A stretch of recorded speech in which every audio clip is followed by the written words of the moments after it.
Hello mga idol, ito nga pala ang karugtong ng aming vlog tungkol sa aming paglabas noong October 11. Diyan nga pala kami kumain sa may Old Salmiya, sa may Little Manila, sa ilalim. Pagkatapos ay pumunta na kami ng city, doon sa Salmiya, kasi magpapagupit ako doon.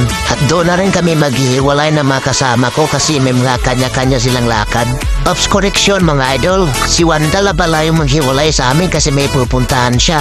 Kaya pagdating namin dito sa Malia, pumunta agad ako dito sa barbershop.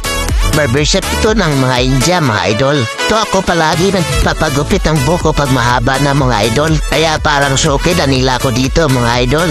Kilala na nila ako dito pag pumupunta ako dito. Kasi lagi ako nagpapagupit dito mga idol. Pagkatapos magupit mga idol, pumunta agad ako kay Dinilid saka sa kaibigan niya si Vilma. Andito sila sa silpunan kaya tinawag ko sila para pumunta na kami ng Al-Muhammad. Mamili sila doon.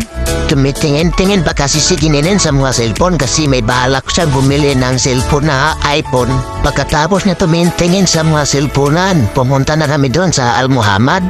Doon kasi kami bumibili ng mga cosmetic namin na ginagamit. Kumplito na rin kasi ang pandinda doon sa Al-Muhammad.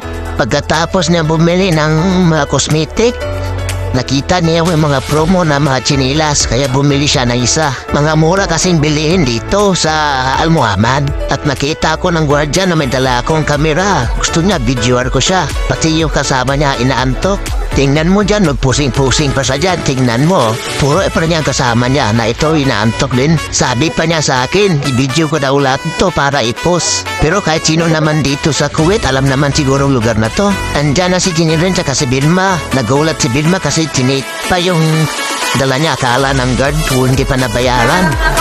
Yata ninakaw pa.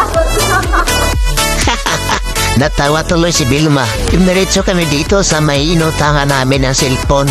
Kasi yung nagtitinda dito, Pilipina, Ilongga din ah. Kaway-kaway pa siya sa video, kala niya siguro dito naka-play. Kasi dati pagpunta namin dito, tinutok ko sa kanyang kamera, hindi naman naka-play yun eh. Pagkatapos pumunta na naman kami sa Citizen Tray. Tingnan mo yung dalawa, hindi pa kami tapos mag-usiriya. Yung dalawa napagod na sa kakalakad. Nahiga na sa mga paninda ng unar at saka kumot. At ito na nga mga idol, naka-grocery na kami.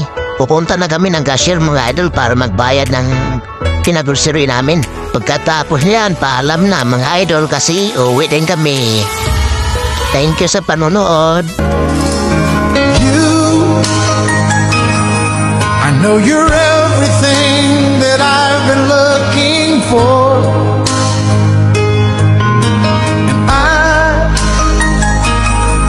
I look into your eyes and could not ask for more.